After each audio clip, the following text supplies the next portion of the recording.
कर्ज की समस्या और धन की परेशानी एक ऐसी समस्या है जो बहुत सारे लोगों के जीवन में हमेशा ही बनी रहती है। जब धन की समस्याएं आती हैं तो अपने सभी कार्यों को पूरा करने के लिए बहुत सारे लोग कर्ज ले लेते हैं, जिसके कारण वे काफी लंबे समय तक कर्ज में फंस जाते हैं और उसके बाद वे जितनी भी मेहनत करते हैं उस मेहनत का कोई भी लाभ उन्हें मिल ही नहीं पाता है, क्योंकि एक बार कर्ज में फंस जाने के बाद कर्ज से निकलना बहुत ही ज्यादा मुश्किल हो जाता है। तो दोस्तों, आज के इस वीडियो में हम आपको कुछ ऐसे प्रयोग के बारे में बताएंगे, बल्कि यह एक ऐसी खास क्रिया है जिसे आप करते हैं तो जीवन में कभी भी कर्ज की समस्याएं नहीं होती हैं, संपूर्ण धन की समस्याएं समाप्त हो जाती हैं और फिर पूर्ण मेहनत का लाभ भी मिलता है। क्योंकि काफी लोगों के साथ तो ये परेशानी होती है कि उनके जीवन में धन तो आता है लेकिन बरकत नहीं होती है, और जब बरकत ही नहीं होती है तो उस मेहनत का उन्हें कोई भी लाभ नहीं मिल पाता है। इसीलिए घर में बरकत होना बेहद आवश्यक है, तभी सुख समृद्धि की चीजें जीवन में बढ़ती हैं। तो ध्यान से इस जानकारी को पूरा सुनकर सभी बातों को समझें, क्योंकि इस वीडियो में हम ये भी बताएंगे कि कर्ज की समस्या में आखिर व्यक्ति फंसता क्यों है। लेकिन उससे पहले वीडियो को लाइक करके कमेंट बॉक्स में ओम नमः शिवाय हर हर महादेव लिखकर भगवान शिव को नमस्कार करें और वीडियो को अवश्य ही शेयर किया करें, जिससे सभी लोग इस जानकारी का लाभ उठा सकें। क्योंकि जब भी आप दूसरों की मदद करते हैं, वीडियो शेयर करते हैं, तो इससे आपके अच्छे कर्म भी बढ़ते हैं। इसलिए वीडियो को अवश्य शेयर किया करें। जो लोग नए हैं चैनल को अवश्य सब्सक्राइब करके रखें, बेल बटन दबाकर रखें, जिससे कोई भी वीडियो मिस ना हुआ करे। तो दोस्तों, सबसे पहली चीज तो आप ये जान लें कि कर्ज की जो समस्याएं होती हैं वह सभी लोगों को नहीं घेरती हैं। कर्ज में फंसकर भी बहुत सारे लोग इससे निकल जाते हैं, लेकिन कुछ लोगों के जीवन में ऐसे हालात वह अपने बना लेते हैं, या फिर ऐसा भी कहा जा सकता है कि यह आदतें उनकी हो जाती हैं कि फिर उनके जीवन से कर्ज खत्म ही नहीं होता है, बल्कि और भी ज्यादा अधिक वह कर्ज में डूबने लग जाते हैं। तो सबसे पहली चीज तो दोस्तों ये है कि जब भी किसी व्यक्ति का मंगल ग्रह खराब होता है, राहु ग्रह खराब हो जाता है, तो ऐसे व्यक्ति को कर्ज की समस्याएं घेर लेती हैं। राहु जब भी खराब होता है तो ऐसा व्यक्ति अपने स्वयं के लिए एक शत्रु का कार्य करता है। यानी कि अगर उसके जीवन में कोई शत्रु नहीं भी है, लेकिन उसका राहु अगर खराब हो जाए तो हर एक व्यक्ति अपना स्वयं का ही शत्रु बन जाता है। बस उन्हीं ग्रहों की दशा में वह ऐसी आदतों को पाल लेता है, ऐसी आदतों को बना लेता है कि फिर ना चाहकर भी उसे कर्ज में डूबना ही पड़ता है। जब भी किसी व्यक्ति का राहु ग्रह खराब होता है तो ऐसा व्यक्ति नशे का आदी हो जाता है, या फिर अगर वह नशा ना भी करता हो तो ऐसी चीजों को करता है जिससे उसके जीवन में कष्ट बढ़ जाता है। आपको ये भी बता दें कि राहु जो ग्रह है वह अचानक से धन प्राप्ति कराने वाला ग्रह है। वहीं दूसरी ओर अगर इसके दुष्प्रभाव जीवन पर होते हैं तो ये वो ग्रह है जो जीवन में अत्यंत कष्ट और पीड़ा देता है। अगर इसके अच्छे प्रभाव हो तो ऐसा व्यक्ति लॉटरी में, सट्टा में बहुत अधिक जीतता है, और अगर इसके दुष्प्रभाव हो तो सब कुछ होते होते भी वो व्यक्ति कर्ज में फंस जाता है और फिर सभी कुछ कर्ज निपटाने में ही पूरा जीवन लगाता रहता है और फिर उसे किसी भी चीज की प्राप्ति नहीं हो पाती है। तो इस बात का आप ध्यान रखा करें कि अपने घर में अपने बिस्तर को बिल्कुल साफ सुथरा आप करके रखा करें, क्योंकि गंदे बिस्तर पर बहुत सारे ऐसे लोगों की आदतें होती हैं कि बस गंदे बिस्तर पर ही सोए रहते हैं, बिल्कुल भी अच्छा बिस्तर करके नहीं रखते हैं। इसीलिए बिल्कुल साफ सुथरा बिस्तर आप करके रखा करें, क्योंकि इससे भी राहु ग्रह खराब हो जाता है। दूसरी चीज ये है कि जो आपका पूजा स्थल है वो आपको बिल्कुल साफ सुथरा करके रखना चाहिए। वहां पर बिल्कुल भी गंदी प्रकार की कोई भी चीजें, जैसे रैपर होते हैं, धूप बत्ती आदि वगैरह के, लोग उन्हें वहीं पर संभाल कर रख लेते हैं,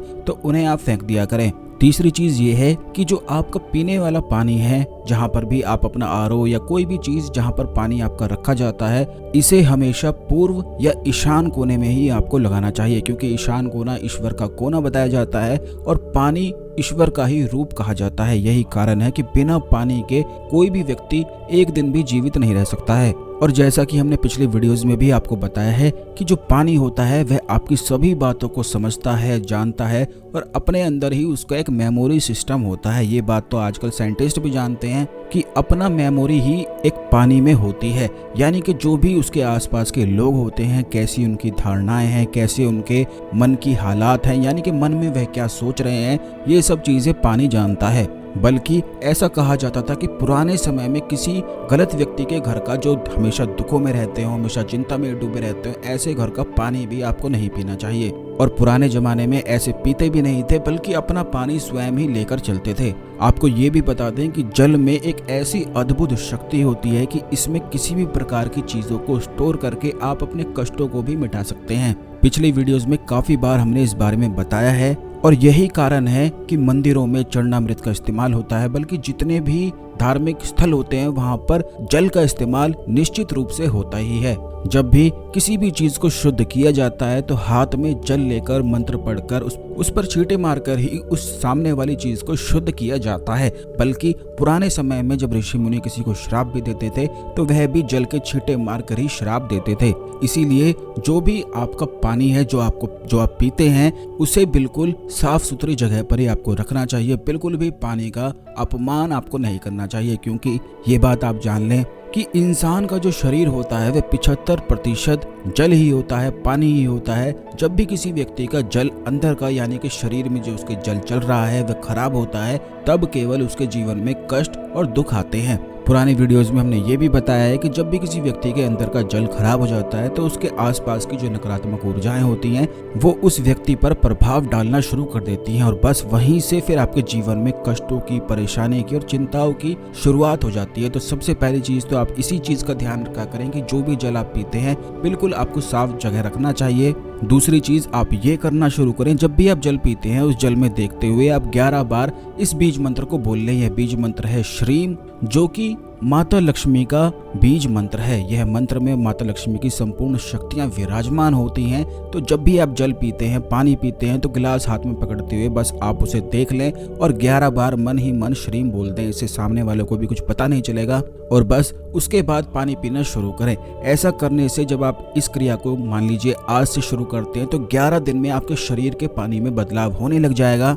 और यही श्रीम बीज मंत्र जो आप बोलेंगे, पढ़ेंगे, यह पानी के माध्यम से ही आपके अंदर जाने लग जाएगा। ऐसा करने से जो आपके जीवन में धन की समस्याएं हैं, कर्ज की समस्याएं हैं या जो भी आपके जीवन में धन से जुड़ी हुई परेशानी हो वह निश्चित रूप से दूर होती है। क्योंकि जैसे ही आप इस प्रयोग को करना शुरू करेंगे जो अदृश्य शक्तियां हैं वह आपकी सहायता करती हैं और धन आकर्षण आपका आभा मंडल करता है और फिर जीवन में ऐसे योग आपके बनते हैं, ऐसे हालात बनते हैं कि कहीं ना कहीं से धन निश्चित ही आता है। अब दूसरी चीज ये है कि जब आप जिस भी समय नहाते हैं, नहाने का जो पानी होता है उसमें खास क्रिया द्वारा आप उस पानी को अभिमंत्रित पहले कर दें, क्योंकि जब आप नहाते हैं तो यही जो पानी जिससे आप नहाते हैं ये आपके आभा मंडल यानी कि शरीर के आसपास की जो ऊर्जाएं होती हैं उनको क्लियर करने का कार्य करता है। इसीलिए आपने काफी बार ये खुद भी महसूस किया होगा, देखा होगा कि जब भी आप परेशान रहते हैं और नहाते हैं तो नहाते ही मन बिल्कुल हल्का हो जाता है और आप बिल्कुल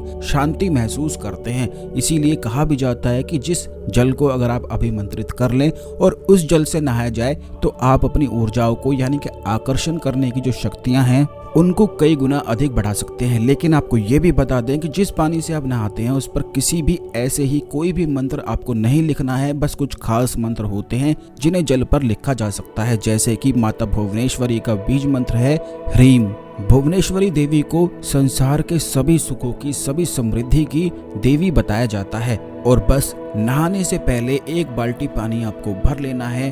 अपनी रिंग फिंगर से पानी पर ह्रीम आपको हिंदी में लिखना है और उसके आसपास एक ट्रायंगल बना देना है। यानी कि जब आप ह्रीम लिखेंगे तो ट्रायंगल की जो नोक है वो ऊपर की ओर होनी चाहिए और जो 2 ट्रायंगल की 2 नीचे नोक होती है वो नीचे की ओर होनी चाहिए। इस प्रकार से आपको ह्रीम बीज मंत्र अपने नहाने के पानी पर लिखना है।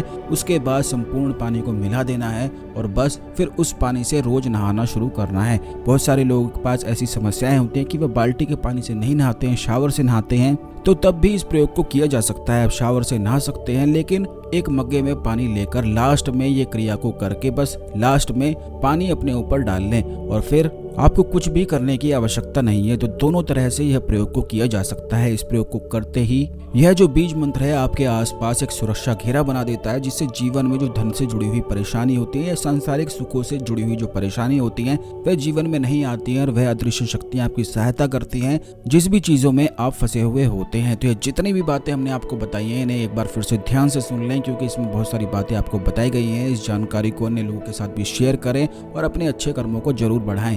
आने वाले वीडियोस में हम बताएंगे कि पानी को किस प्रकार अभिमंत्रित करके ज्यादा समय के लिए रखा जाता है, क्योंकि इसका भी एक बिल्कुल अलग ही प्रोसीजर है, और किस प्रकार अलग अलग परेशानी के लिए पानी को अभिमंत्रित करके आप अपने जीवन में बदलाव को ला सकते हैं। तो इसीलिए चैनल को सब्सक्राइब करके बेल बटन अवश्य दबा कर रखें, जिससे जब भी हम आपके लिए जानकारी लाते हैं तो यह जानकारी आपको समय पर सबसे पहले मिला करे। तो आज के लिए केवल इतना ही, मिलते हैं अगले वीडियो में। ओम नमः शिवाय, हर हर महादेव।